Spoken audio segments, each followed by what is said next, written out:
What percentage credit do you give Joe Burrow for that win?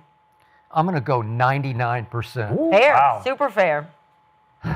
Just on presence alone. Yeah.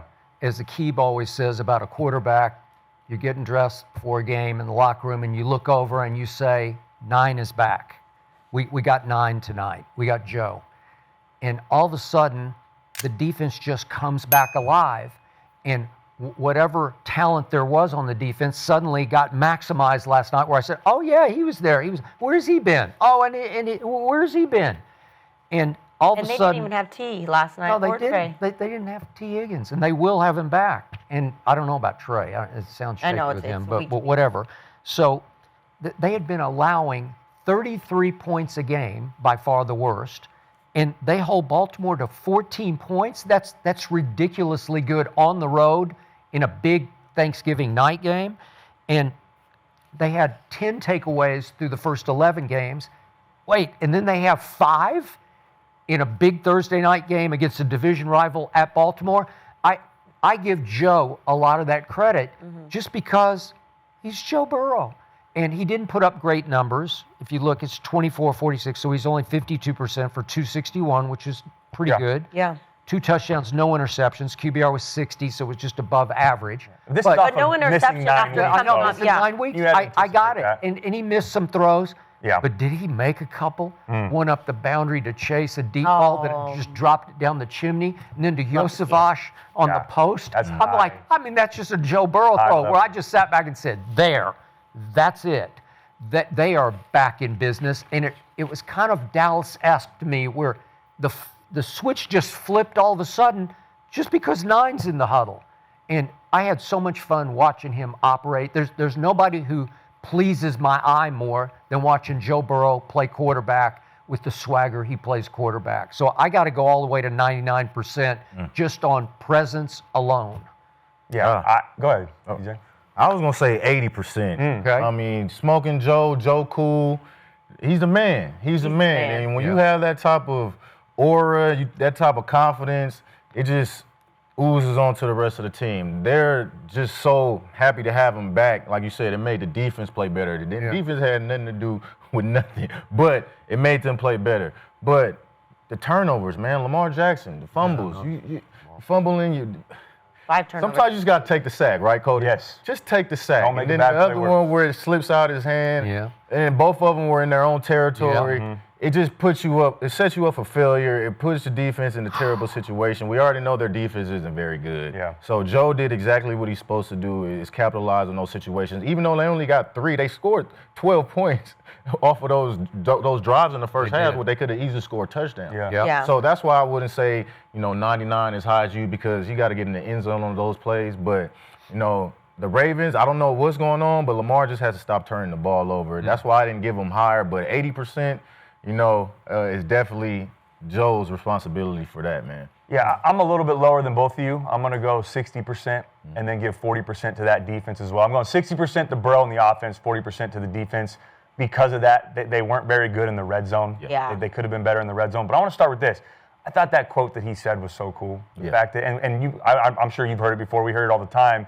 Is that you get paid a lot of money to play a kid's game. And when you have that perspective and that mentality at the quarterback position of all positions, guys can feel that and they feed off of that and they want to be around that type of leader. When you're not coming out playing for clicks and playing for money and worried about yourself and your own stats, you just worry about being a dog and being out there with your guys. He easily could have waited a couple more weeks instead of having to put a steel plate in his damn cleat to go out there with a 1% chance to make the playoffs and go put everything he has on the line to play for his guys.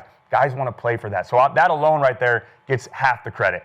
And then how he played. I thought early on, he missed some throws. That was expected. He wasn't in his Getting back into a rhythm. Some of the timing routes. Some of the spot routes were fine, but the out routes, the timing routes, some of those shots downfield to Jamar, he wasn't connecting quite with him. And you expect that early on, which what surprised me a lot, though, is that they came out rolling out a lot, getting him out of the pocket. The first, drive, I think he rolled out 3 or 4 times and started moving.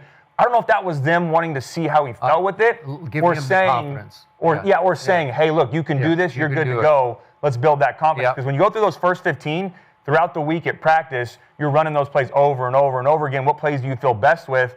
it surprised me that those plays he felt best with were rollouts and getting outside of the pocket. So that was good to see. But once he got in the rhythm, made some big time throws. That touchdown to Tanner Hudson, their tight end on the back shoulder over Kyle Hamilton. Big time play. But the one, that one, hell of a catch. Hell of a catch. If you saw they were bunched inside, he gets outside, hesitates a little bit, and then runs almost like a delayed wheel route on Hamilton, who's a hell of a football player. He is. Burrow has to escape the pocket on the run, throws a great back shoulder throw. And then that play to Yossi. That is high-level stuff. It's 3rd and 9. You see that too. That's that Baltimore defense, that Wink Martindale, that defense that they've had for so long, the Mike McDonald, and now you have Zachary Orr. They have double A gaps, and Hamilton was one of the A gap defenders, and then they have both guys on the outside looking like pressure. Basically, 7 or 8 guys on the line of scrimmage.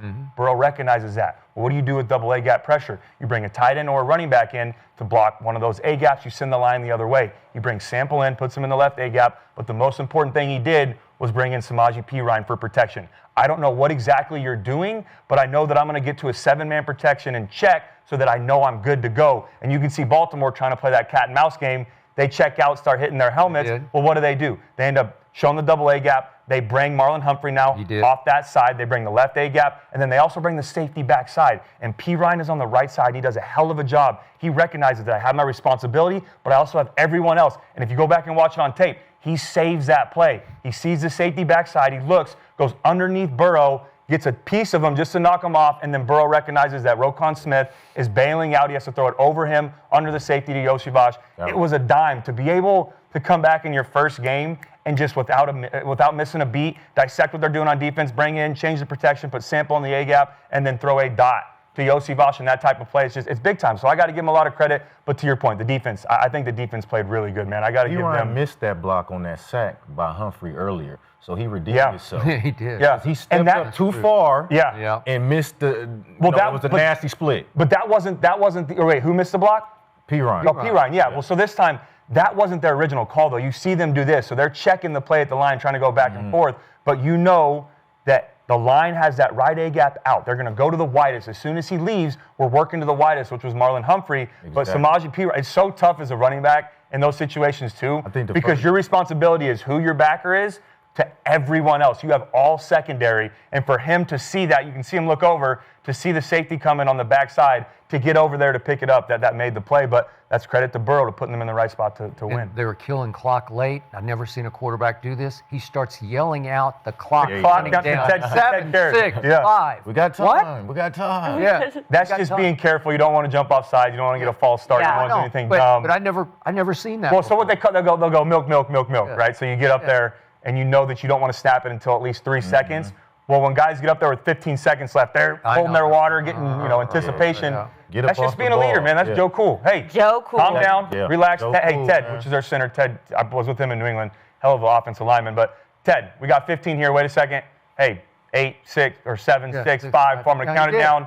Let's snap it. Let's take some time off. That's what you want, man. That's a leader. That's important stuff. What I love to watch, just on television, is Joe taking the snap, and to your point, it's just such high IQ in such warp speed where you can just see his eyes shift. Boom, boom. I think I'm going to do that.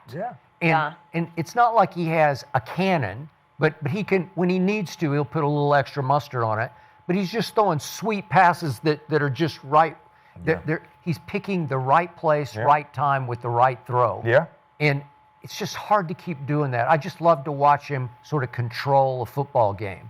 And again, thanks in large part to the Ravens, he controlled the game from start to finish. Yeah. I was just in awe of it. Not like calling it the Ravens, sure, but we've seen the Ravens recently. They've been better.